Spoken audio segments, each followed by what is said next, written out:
ಮಹೇಶ್ ಶೆಟ್ಟಿ ತಿಮರೋಡಿ ಮನೆಯಲ್ಲಿ ತಲಾಶ್ ನಡೆಸಿದಂತಹ ಎಸ್ಐಟಿ ಅಧಿಕಾರಿಗಳು ಬೆಚ್ಚಿಬಿದ್ದಿದ್ದಾರೆ.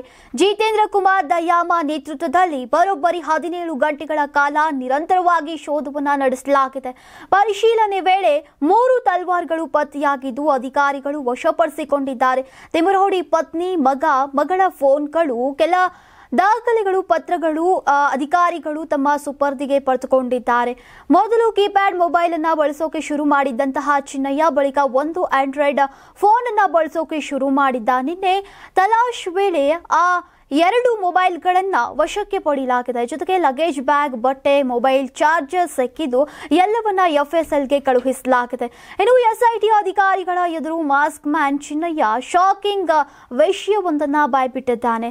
ಅಸ್ಥಿಗಳು ಸಿಗದಿದ್ದಾಗ ತಿಮರೋಡಿ ಮನೆಯಲ್ಲಿ ಜಗಳವಾಗಿತ್ತಂತೆ. ಬುರ್ಡೆ ಗ್ಯಾಂಗ್ ನನ್ನನ್ನು ಉಳಿಸಲಿಲ್ಲ, ನನಗೆ ಅಪಾಯ ಇದೆ ಅಂತ ಹೇಳಿದ್ದು ಇದೀಗ ಚಿನ್ನಯ್ಯ ಮಾತಿಗೆ ಪುಷ್ಟಿ ಕೊಡುವಂತೆ ತಿಮರೋಡಿ ಮನೆಯಲ್ಲಿ ತಲ್ವಾರ್ಗಳು ಪತ್ತೆಯಾಗಿವೆ. ಇನ್ನು ಎಸ್ಐಟಿ ತನಿಖೆಯ ಸ್ಟೈಲ್ ಪ್ರಕರಣದ ದಿಕ್ಕನ್ನ ಸಂಪೂರ್ಣವಾಗಿ ಬದಲಿಸಿದೆ. ಪ್ರಾಥಮಿಕವಾಗಿ ದೂರುದಾರನಾಗಿದ್ದಂತಹ ಚಿನ್ನಯ್ಯನೇ ಪ್ರಕರಣದ ಪ್ರಮುಖ ಆರೋಪಿಯಾಗಿ ಗುರುತಿಸಲ್ಪಟ್ಟಿದ್ದ. ಆದ್ರೀಗ ಇಡೀ ಪ್ರಕರಣದಲ್ಲಿ ಬೇರೆಯವರ ಕೈವಾಡ ಇರೋದು ಬಯಲಾಗಿದೆ. ಸುಳ್ಳು ಸಾಕ್ಷಿ, ಕೃತಕ ದಾಖಲೆಗಳು ಹಾಗೂ ಷಡ್ಯಂತ್ರದತ್ತ ಪ್ರಕರಣವಾಲ್ತಾ ಇದೆ. ಎಸ್ಐಟಿ ಸಲ್ಲಿಸಿದಂತಹ ವರದಿಯ ಪ್ರಕಾರ ಚಿನ್ನಯ್ಯ ನೀಡಿದಂತಹ ದೂರಿನಲ್ಲಿ ಅವ್ಯವಹಾರದ ನಿರ್ದಿಷ್ಟ ಪುರಾವೆಗಳಿಲ್ಲದೆ ಇರೋದು ಮತ್ತು ಕೃತಕ ದಾಖಲೆಗಳ ಮೂಲಕ ತಪ್ಪು ಮಾಹಿತಿ ನೀಡಿದ್ದಾನೆ ಅನ್ನೋದು ಈಗ ಬಹಿರಂಗವಾಗಿದೆ.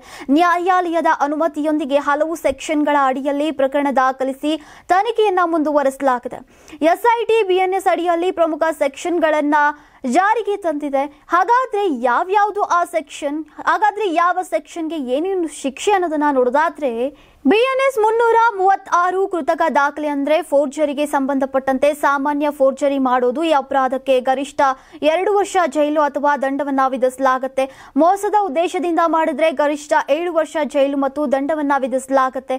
ಹೆಸರು ಹಾಳು ಮಾಡುವ ಉದ್ದೇಶದಿಂದ ಮಾಡಿದ್ರೆ ದಂಡ ಮತ್ತು ಗರಿಷ್ಠ 3 ವರ್ಷಗಳ ಕಾಲ ಜೈಲು ಶಿಕ್ಷೆಯಾಗುತ್ತೆ. ಸೆಕ್ಷನ್ 227, 248 ಅಡಿ ಸುಳ್ಳು ಸಾಕ್ಷಿ ನಿರ್ಮಾಣ ಮಾಡಿ ಅಪರಾಧಗಳು ಅನ್ನೋದನ್ನ ಹೇಳುತ್ತೆ. ಇನ್ನು ಸೆಕ್ಷನ್ 227, 228, 229 ಸುಳ್ಳು ಸಾಕ್ಷಿ ನೀಡುವುದು, ಸುಳ್ಳು ದಾಖಲೆಯನ್ನ ಸೃಷ್ಟಿ ಮಾಡುವುದನ್ನ ಮಾಡಿದ್ರೆ ಗರಿಷ್ಠ 7 ವರ್ಷ ಜೈಲು ಮತ್ತೆ 10,000 ದಂಡವನ್ನ ವಿಧಿಸಲಾಗುತ್ತೆ. ಸೆಕ್ಷನ್ 230 ಅಡಿ ಮರಣ ದಂಡನೆ. ಅದೇ ರೀತಿ ಸೆಕ್ಷನ್ 231, 237 ವರೆಗೆ ಸುಳ್ಳು ಸಾಕ್ಷಿ ಬೆದರಿಕೆ, ಸುಳ್ಳು ಪ್ರಮಾಣ ಪತ್ರಕ್ಕೆ ಶಿಕ್ಷೆ. ಸೆಕ್ಷನ್ 238 ಸಾಕ್ಷಿ ನಾಶಪಡಿಸುವ ಪ್ರಯತ್ನ ಮಾಡಿದ್ರೆ ಗರಿಷ್ಠ 7 ವರ್ಷ ಜೈಲು ಮತ್ತೆ ದಂಡವನ್ನ.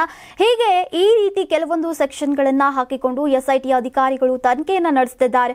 ಎಸ್ಐಟಿ ನೀಡಿರುವಂತಹ ಮಾಹಿತಿಯ ಪ್ರಕಾರ ಈ ಪ್ರಕರಣದ ಹಿಂದೆ ಸಮಾಜದಲ್ಲಿ ಆತಂಕ ಉಂಟು ಮಾಡೋಕೆ ಹಾಗೂ ರಾಜಕೀಯ ಸಾಮಾಜಿಕ ಲಾಭ ಪಡೆಯೋಕೆ ನಡೆಸಲಾದಂತಹ ರೂಪುರೇಷೆಯ ಷಡ್ಯಂತ್ರ ಇದೆ ಅನ್ನೋದು ಈಗ ಸ್ಪಷ್ಟವಾಗಿದೆ.